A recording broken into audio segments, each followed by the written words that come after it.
You know, I've never asked myself why I like Crazy Taxi so much, but then again, there's no reason to do so.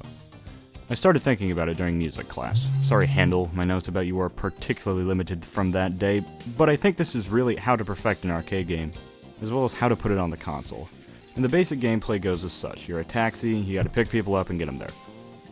No holds barred, no rules necessary, mow over shit, hit things, jump shit, get there as quick as you can. Crazy is the name of the game. Well, actually, Crazy Taxi is the name of the game. Anyway, it's fun, and it controls well, and there's energy, personality, bad religion, Fila. Yeah, there's product placement all over the place for stuff like pizza, chicken, overpriced records, pants, God, all sorts of stuff. I guess it lends more realism to the game, but to be fair, look at this shit.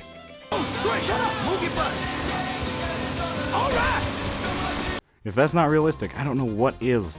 It's an interesting idea, but I actually really hate it, honestly, particularly because the idea of a store that only sells pants angers me beyond belief.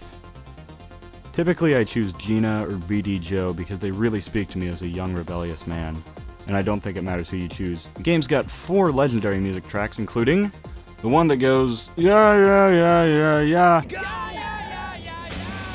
And there are 3 others that are, I genuinely consider this to be one of the best games ever made. At the simplest, the controls and handling work very well, and the ability to get small speed boosts by doing a sort of tricky maneuver by switching between reverse and drive at the same time adds a bit of complexity to the simple control scheme, and it's not exactly the easiest thing to pull off in the GameCube controller. It's a little bit easier on the Dreamcast, actually. Once you get the control down, you'll soon get the mechanic learned fairly easily. You need to get people to their destinations as quickly as possible, and you'll gain some time back by getting them there particularly fast. Also, it's smart to stop as close to your customers as possible to save some more time. Then you have to learn the city, the same people who want to go to the same places every time that you play, so it's smart to have an idea of who you're going to pick up every time you play. Actually, it's probably smart to know who not to pick up and where not to go if you don't want to break the game's flow. Next, you're going to want to learn the map, learn which roads to take, learn where not to go, learn where you can't go, all that sort of stuff. If you have the map learned, that's where you're really going to start getting better. From there you can tweak everything you can do to the fullest extent.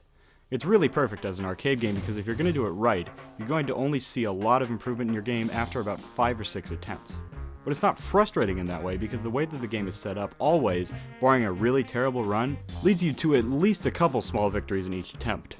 It stands over that line between fun and will make Sega millions of dollars, and you can see that because Sega put even more effort into the home versions, including another city, and to be honest, I'm not a huge fan of it actually. I don't like the layout or the part with the bridge, and a few minigames as well. Crazy Taxi gets overlooked a bit when compared to many other titles, but I think it deserves to be regarded as one of the best games ever. Also, there are a couple sequels if you want to check them out. I've yet to try any of them though, and none of them are on the GameCube.